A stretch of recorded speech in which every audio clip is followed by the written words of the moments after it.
یہ ارشاد الحق عصری غیر مقلد ہے، فیصل آباد کا رہنے والا. یہ اپنی کتاب صفحہ نمبر 6 کے اوپر لکھتا ہے. اپنی کتاب اس کی اختلاف اسباب اختلاف الفقہا، کہتا ہے آپ کے علاوہ یعنی نبی پاک صلی اللہ علیہ وسلم کے علاوہ آپ کے علاوہ ہر کسی کی بات دلیل کی بنیاد پر رد کی جا سکتی ہے. یہ بتانا چاہتا ہے صدیق اکبر کی بات کو بھی رد کیا جا سکتا ہے، فاروق اعظم کی بات کو بھی رد کیا، حضرت علی مرتضیٰ، حضرت عثمان غنی اور دیگر صحابہ کی بات کو رد کیا جا سکتا ہے. نبی پاک علیہ الصلوۃ والسلام تو فرمائے، اللہ رب العزت تو فرمائے والذین اتبعوہم بإحسان کہ صحابہ کی بات کو ماننے سے جنت ملتی ہے. اور نبی پاک علیہ الصلوۃ والسلام فرمائے میرے صحابہ کی بات کو مانو. حضور فرمائے علیکم بسنتی و سنت الخلفاء الراشدین، صحابہ کی سنت پر چلو. حضور فرمائے اصحابی کا نجوم فبأیہم اقتدیتم اہتدیتم، جس صحابی کے پیچھے لگ جاؤ گے سیدھے جنت کے اندر جاؤ گے. اور غیر مقلدوں کی خرافات آپ نے صحابہ کرام کے متعلق سن لی کہ یہ وحی سے ثابت ہے. سینے پر جو ہاتھ باندھتے ہیں یہ سینے پر ہاتھ نہیں باندھنے چاہیے کیونکہ یہ وحی سے ثابت ہے. ٹانگیں چوڑی نماز کے اندر کرتے ہیں، جن کو ٹانگیں چوڑی نہیں کرنی چاہیے کیونکہ یہ وحی سے ثابت نہیں ہے. نماز کے اندر کونی پر کونی مار کر نماز پڑھتے ہیں، ان کو یہ عمل چھوڑ دینا چاہیے کیونکہ یہ وحی سے ثابت ہے. یہ جتنے اعمال کرتے ہیں نبی کریم صلی اللہ علیہ وسلم کی طرف منسوب کرتے ہیں اور کہتے ہیں کہ یہ وحی سے جو ثابت نہ ہو ہم اس کو ہم نہیں مانتے. تو ہم کہتے ہیں کس منہ سے ان چیزوں کو مانتے ہو جبکہ یہ ساری نبی پاک صلی اللہ علیہ وسلم کی وحی سے ثابت نہیں ہے. اب ہم کیا کہتے ہیں؟ ہم کہتے ہیں نبی کریم صلی اللہ علیہ وسلم کی زبان سے نکلا ہوا ہر قول اور حضور کی زبان سے نکلا ہوا ہر پھول ہر ایمان والے کے لیے حجت ہے اور ہم اس کو ماننے کے واسطے تیار بیٹھے ہیں. جو اس کو نہیں مانتا وہ مسلمان، جو اس کو نہیں مانتا وہ مسلمان، جو اس کو نہیں مانتا وہ مسلمان. اللہ رب العزت نے کیا فرمایا؟ وما ينطق عن الهوى ان هو الا وحی یوحى، میرا نبی جب بھی بولتا ہے تو میرے نبی کی زبان پر اللہ بولتے ہیں، اللہ کی وحی بولتی ہے، اللہ کا قرآن بولتا ہے. غیر مقلد پیغمبر علیہ الصلوۃ والسلام کے فرمان کو ٹھکرانے کے لیے کیا کہتا ہے کہ ہم نبی کی بات کو ماننے کے لیے تیار نہیں ہیں جو وحی سے ثابت نہ ہو. یہ میرے ہاتھ کے اندر الروضۃ الندیہ اور روضۃ الندیہ نواب صدیق حسن خان کی کتاب ہے. یہ بھی وہی بحثری وجار ہے. یہ بھی کہتے ہیں وما هو موقوف علی صحابی اور تابعی لا تقوم به حجہ، کہتا ہے کہ جو بات صحابی پر موقوف ہو یا تابعی پر موقوف ہو، یعنی جو بات صحابی کہے یا تابعی کہے لا تقوم به الحجہ، تو وہ حجت نہیں بن سکتی. ہم کہتے ہیں صحابہ کی بات حجت ہے اور یہ غیر مقلد کہتا ہے حجت نہیں ہے. یہی بات صفحہ 17 جلد 1 کے اوپر لکھتا ہے اور صفحہ نمبر 254 جلد 1 کے اوپر لکھتا ہے اور صفحہ نمبر 29 جلد 2 کے اوپر بھی یہی بات نواب صدیق حسن خان بھی لکھ رہا ہے. اور یہ ایک اور گول کھلا رہے ہیں. میں ذرا مختصر ٹائم تھوڑا ہے نا.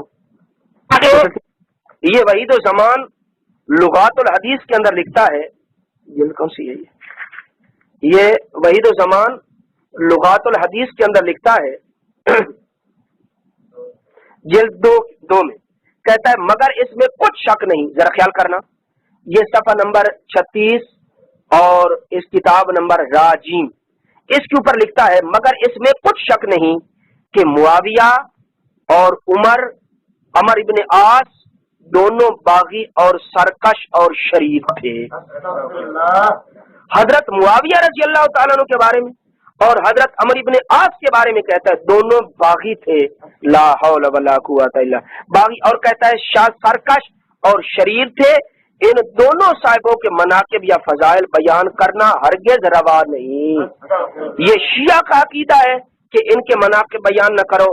ہم حضرت امیر معاویہ کاتب وحی ہے، ان کے مناقب بھی بیان کریں گے اور حضرت عمر بن عاص کے مناقب بھی بیان کریں گے. جو ان کے مناقب بیان کرنے سے روکتا ہے ہم اس کو مسلمان نہیں سمجھتے، ہم اس کو رافضی سمجھتے. اچھا، یہ دوسری کتاب میرے ہاتھ میں ہے. یہ اس کا حوالہ ہو گیا اس کا حوالہ ہو گیا. یہ میرے ہاتھ میں عرف الجادی ہے نور الحسن خان کی. یہ میرے ہاتھ میں عرف الجادی ہے نور الحسن خان غیر مقلد کی کتاب ہے. اس کے اندر اور بھی بہت سارے حوالہ جات موجود ہیں لیکن غیر مقلدوں کا صرف ایک حوالہ اس کے اندر میں پیش کرنا چاہتا ہوں صفحہ نمبر 207 کے اوپر. کون سا صفحہ حرف الجادی کا؟ کون سا صفحہ ہے؟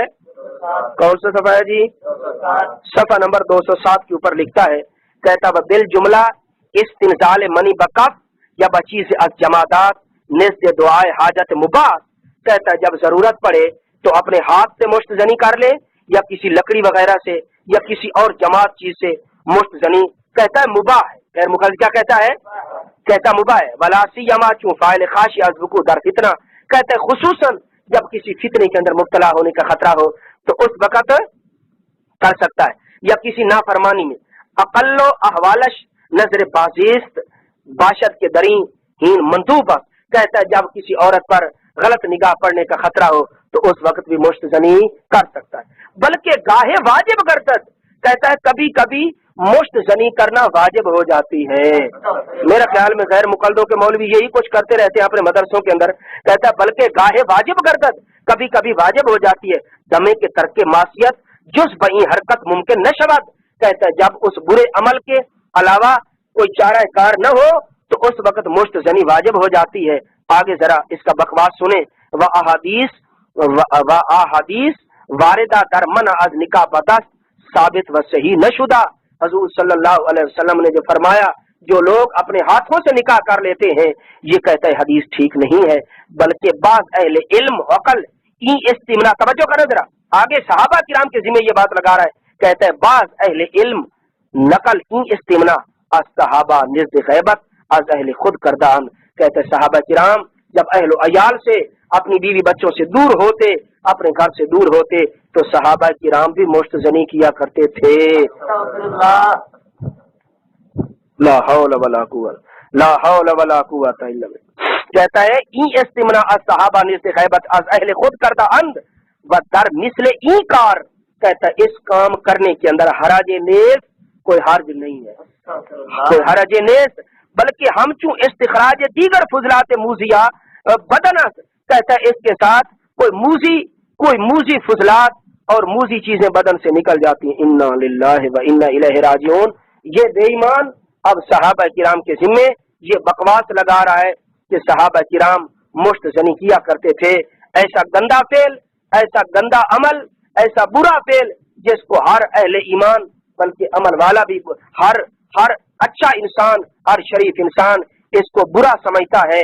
ہم یہ صحابہ کرام کی طرف جو منسوب کریں ہم اس کو ایماندار نہیں سمجھیں.